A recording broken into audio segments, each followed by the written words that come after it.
store as we head into game number 2 of MarineLorD versus B on Dry Arabia. Yeah, match point for MarineLorD. As he said, that means the heat is on for B. He really needs to win this one. And MarineLorD playing Chinese here. China, I got my opinions on China. I think they're a pretty damn good civilization.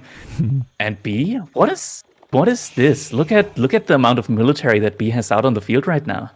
Oh boy. A second scout. Yeah, I don't know. Let's see. 2 warriors, because those can convert into warrior scouts later. Maybe just really going to try to deny a lot of food. Maybe do some harassment. See what's going on there. But yeah, we'll see. Of course, that is a unique thing for the Malians. They've got a scout that you can upgrade in the second age to be a warrior scout, which has. It's kind of like in between a horseman and a scout, basically. In this most recent patch, they actually heal pretty well. So he's. Yes. They get passive healing, which is interesting. And I've also seen B do a lot of pro scout plays. So I wouldn't be surprised if he tries to yoink those deer away in the second age. We may see. One thing that I like to mention that I actually completely missed out on, that I didn't know about until I recently started playing a bit more Malians myself, is that warrior scouts, they don't have any bonus damage against ranged units. However, once you upgrade them to elite in the Imperial Age, suddenly they do. Oh, really? I 100% didn't know that. And I think a lot of other players also didn't know that. I didn't know that. I've played tons of Malians. Granted, the only unit you ever needed was Musafati warriors the last patch. But no, that's news to me. So there we go. Crackedyhere, a wealth of knowledge. But yeah, this is going to be working out really well here for B with these double scouts, because obviously China, they need a lot of food early on, or rather they don't really want to move out to external food sources out of the base early. So going for the double scout, denying sheep early on, that's going to be really good here for B. It means that MarineLorD, he's not going to be able to just stand inside his base or like stay inside his base for the entirety of Feudal Age. He's going to have to move out in Feudal Age if he wants to get a transition into Castle Age at one point and go for those deer. Yeah, and in these pro games, using the natural resource on the map is so critical. Like, you might be thinking, well, that big deal. Just build your farms. I mean, the Chinese, they can build the granary, right? But if you're spinning your wood, transitioning in those farms, because you've been pinned down in your base, your opponent's going to be using their resources to just get further and further ahead. So I do think you're right. I think B's going to be trying to just deny as much food as possible from MarineLorD. And I wouldn't be surprised if we see quite a bit of aggression here in the Feudal Age. So there's not a ton of sheep remaining here for MarineLorD. Obviously, he still has some sheep with his scout coming in soon.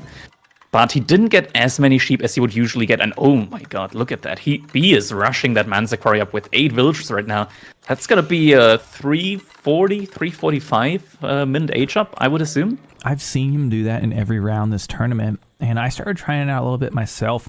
I think the logic being that the faster you get that Mansa quarry built, the faster it's going to be, I guess, bringing in resources. But also the villagers aren't gathering resources. But yeah, he definitely is usually aging up with like 8 villagers. Yeah, I mean, it also means that you're going to be getting those warrior scouts in earlier. Yeah. Though he's going to need a stable for that. And right now, he does not have the wood to drop down a stable. So probably going to take all of those 8 villagers after and just put them onto wood in order to get some military buildings out. Yeah, I mean, he could also go for the pit mine too. But I think you're right. I think we're going to see a stable and some warrior scouts out here. One villager building the Imperial Academy on the other side as 3DB reaches the Feudal Age. Of course, that Mansa quarry, if you're not familiar with the Malians, it passively generates gold. You can also toggle it over to passively generate stone as well. So, interesting little landmark. It's probably the closest to like a bank from AoE 3 that you'll ever get.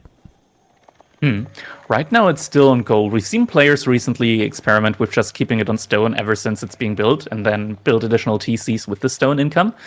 Not happening here for B, though, and he's already stacking up a lot of gold, which means, I mean, he's got the pit mine. So going for the pro scout play is definitely an option here for him. Yeah, and there we go, Imperial Academy on towards the front of his base. Where do you think he'll put the barbican? Do you think he'll put it like right there between his gold and berries, or towards those forward berries? Where would you put the barbican in this situation? I'd probably put it on the gold just because it's so exposed right now. will probably want to have your gold safe somehow. It also is going to protect your wood line, and with gold and wood safe, it's still going to leave you the option of going for farms. But I mean, the deer, they're just so far out. I don't think that it's going to be worth pulling a lot of villagers and going all the way out for those deer, especially not since B already has a bunch of military out. MarineLorD now also producing some spearmen here. But yeah, MarineLorD, he's already transitioned a lot of villagers over to wood. He's relatively far away from going to Song Dynasty right now. And we notice B immediately upgrading his warrior scouts, and he's also getting professional scouts. So he's going to be looking to steal that deer patch to that southwest side of MarineLorD's base and bring that back home. This was a mechanic that was actually used to be really popular because he used to not slow down at all when you got deer. But the professional scouts has fallen by the wayside for quite a few patches now. And he's really trying to kill that that mining camp. Look at how fast these scouts heal up. There's been so much damage coming out from those spears, but as long as the scouts just get a little bit more time to recover after every single dive here, they're gonna be completely fine. And like that one scout, he was at like a sliver of HP, almost back to full HP. They're also faster than normal scouts, so they are able to deny map vision from MarineLorD. If MarineLorD goes out with a scout without any reinforcement, that scout is just gonna get sniped by the warrior scouts. There's no way I would imagine that MarineLorD doesn't know what B's about to do here. I mean, we've saw him do this throughout the tournament, and when you see that many scouts early on, this is usually what's going on. So I kind of wonder if MarineLorD expects this, how he's good. Like, I would assume he's playing to his plan so far, but that's a lot of food going to be safe under B's base. And, you know, we do see a lot of Malian players, you know, eat the cows or the cattle early on. And B doesn't really do that a ton because he's going to be using these deer. There we go. MarineLorD, he has so much wood in the bank right now, but no stone at all. So he's still very far away from a second TC at this point, and his sheep are about to run out. So he's going to have to go over to Barry soon. But yeah, I mean, he's going to have that deer spot at least somewhat safe with his Barbican. But still, he's already missed out on a lot of the deer on the other side. Yeah, here comes the Barbican. That's a sofa out there. It's kind of a in-between of a horseman and a knight. It's got some little bit of armor. And, yeah, B's just taking advantage of the resources out on the map, bringing those home. There you go. And, MarineLorD. I was going to ask you, how exactly, I know they changed a little bit of the shift clicking that you can do with the Pro Scouts. I haven't tried it in a while, but are you familiar with exactly how they changed that mechanic up? Because it used to be pretty hard to do. Well, I'm not sure if they changed anything with Pro Scouts in particular. What they definitely did change, though, is the behavior with how Scouts are able to kill... yeah, I knew that. To kill deer. They don't need 3 shots anymore, and with professional Scouts, they only need 1. So it definitely plays a lot in with how he's going to be able to bring those back. There's about to be a deer heist. There's about to be a deer heist. He's gonna run in. I know it. I've seen this. I don't think that's going to be worth it, though. With 8 villagers in the Barbican, those... I mean, I guess maybe if he runs in with the... he thought about with the sofa first. If he runs in with the sofa first to tank up the damage, could be viable. Yeah, we'll see. I think you're right. It looked for a second he was making a beeline for it. No pun intended. There's our first Zugnu out in the field. Zugnu are pretty good against Malians because the sofas, they don't have 3 ranged armor. So even if you get the ranged armor upgrade, as long as the Chinese player gets the ranged damage upgrade, they're still going to be doing a lot of damage to these sofas. Okay. Yeah, they take a lot of damage. And a few archers out there for the Malians. You know, I've seen more archers than ever before. It used to be just javelins for a long time, but yeah, trading some back and forth there as MarineLorD's getting a little bit of gold, dropping down a blacksmith. The issue with javelins is just the attack speed that they have. They attack so slowly that in most situations, archers, they just provide more DPS, especially in these early situations. And you can just mass them up much quicker than javelins. Yeah. Oh, there it is. There it is. He's going for it. Grab the deer and run. Everybody run. Just one. I think there's also a boar in there. I'm quite sure that there was. Yeah, there's a boar right next to the mill. So maybe B tried to click on the boar, seeing that it's a carcass, but isn't able to actually pick that one up. And now the deer are just gonna get just spreading them yoinked out. here. Yeah, I think He's just dragging them away there. Yeah, he's trying to like mess with the gather time there. Almost kills the Imperial official as well. Yeah, this really hurts the food gathering here from MarineLorD. And like still, he has so much wood in the bank. No gold, no stone. It's gonna be tough for him really to survive this push here from B. Yeah, this is gonna be really rough. I mean, the Zhuge for now, they're still a really, really solid unit. There's the blacksmith for MarineLorD, and he is researching the range pierce damage upgrade. I'm not sure if B already has a blacksmith as well. He certainly has to think about getting the ranged armor upgrade as soon as possible. That's a must-have upgrade when you're playing against Zhuge. Yep, and over here on the left side, we've got the archers starting to... They can't really take these fights now. They're starting to get to be a lot of the Zhuge and their Sofa kiting back. I think he's just trying to tank a little bit of damage with the Sofa on the front line as he's trying to pick off a few of his archers, but they're continuing to do those skirmishes outside of MarineLorD's base. Ranged armor upgrade, or rather ranged armor upgrade, yeah, from B is now in queue. Ranged damage upgrade from MarineLorD has just finished up. So those Zhuge are now going to be doing a ton of damage. They're going to actually be shredding through those Sofas as well, while the... Yeah, there we go. We can see it here. Oh my god, that Sofa just went down in a second. You really got to wait for that range pierce armor upgrade. Also, Sofas, they're just going to take way, way, way too much damage here with every single shot. Yep, and MarineLorD just dancing back and forth to the Zhuge right now, just slowly getting his gold there and his food and chilling in base. He's still getting his food from his deer. They've been spread out, a little minor setbacks, but still doing okay. Yeah, he's going to be able to at least go onto berries, so the deer have been denied here for him. He's got a lot of wood in the bank now, also pulled a lot of villagers off wood though. So not too sure if that's going to be a committal for him into the Feudal Age, because he's still going to need more villagers on wood if he wants to keep producing Zhuge. Yep, and we see from both players, we got ranged armor and ranged attack upgrades coming in. Of course, MarineLorD already has one of his. Up and B charging in there. The spears, we're gonna get him. You can see the Sofa is now taking much less damage compared to earlier when he didn't have that range armor upgrade. He would have died with that single volley so far, but now at least he's going to be able to sustain 2 volleys with every single Sofa. And now the Javelins are in there as well. These are going to be some excellent tanks when it comes to these range damage units. Yeah, just peppering a few Javelins in there. Of course, you see they're ranged and they have tons of armor when it comes to range. And I like how he's been using his Sofa to just tank damage and then pull back. He's just trying to keep his archers from taking fire. Now, usually you're able to overwhelm Javelins relatively easily with Spearmen, just because the Javelins, they really have a low attack speed. But now that B also has archers in there, which do have really fast attack speed, he's going to be able to take down those spears with relative... Yeah, absolutely.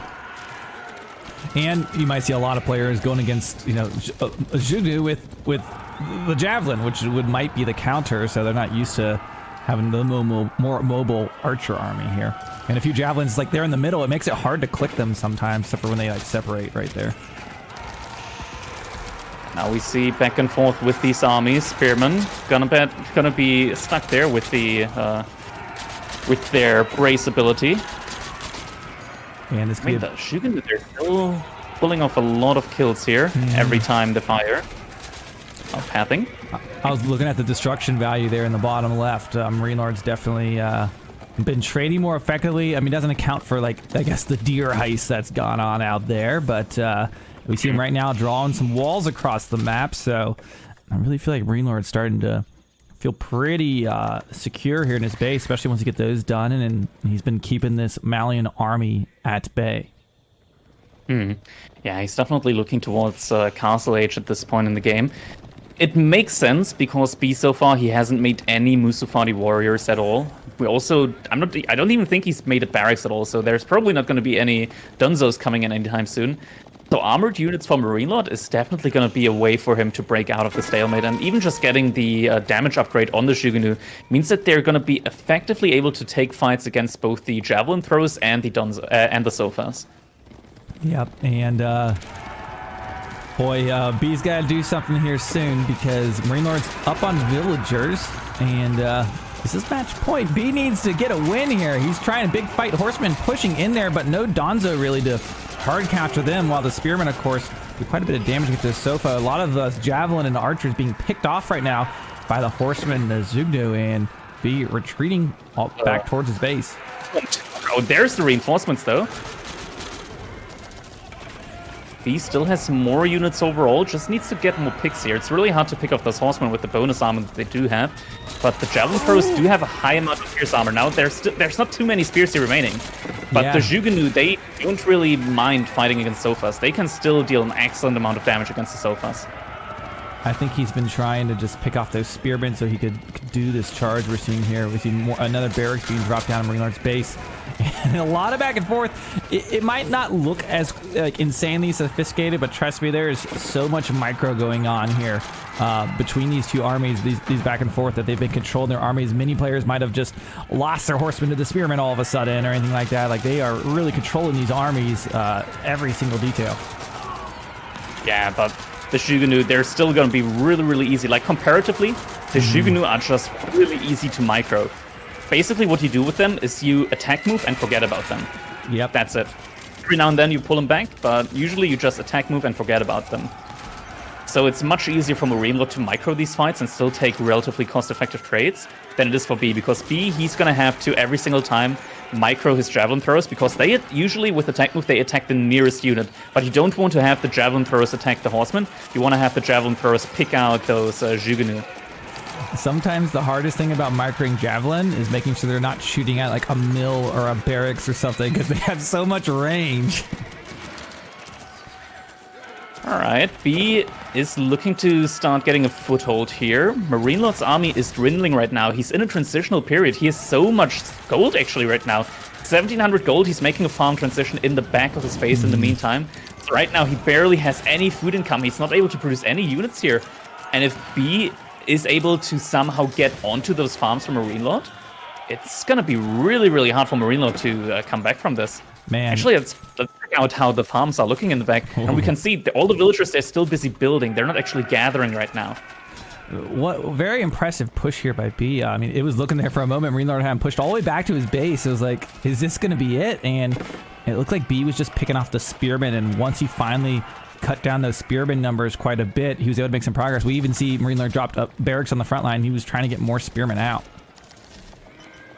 This is going to be rough now because B is sitting on the production of MarineLorD. Any units that MarineLorD produces out of these forward production buildings, they're going to get sniped instantly, and that's just a massive trail of units here from B rushing towards MarineLorD's side, I think.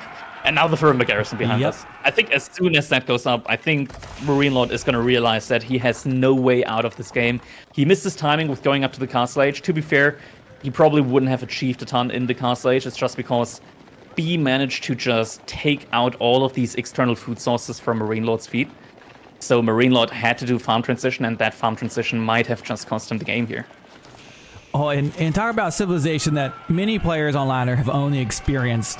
The Malian Faremba Fast Castle, where we just hit right now, happening. It's like that's all people were doing last patch. And here we have this extremely aggressive feudal play. He's got every unit in the roster out there right now, and he's just controlled the food sources and taken these fights just slowly, and waited till his opponent had to go for a farm transition, essentially. MarineLorD now also perhaps a couple of outposts with the hand cannon emplacement. Hand cannon emplacement probably the best emplacement that you can spam right now with these rule sets. They do 25 damage with each shot instead of 10 that a normal arrow tower would do, arrow slit emplacement would do. And now B just looking to dive the base here from MarineLorD. He's got a lot of upgrades that are still in queue. Yeah. But he's probably going to be able to just run in here and kill a lot of villagers. There's only so many slots that MarineLorD can put his villagers inside of. And there we go. GG gets called. B overwhelms MarineLorD in his farm transition, and that's just how you play Malians at the moment. Just absolutely beautifully played by B.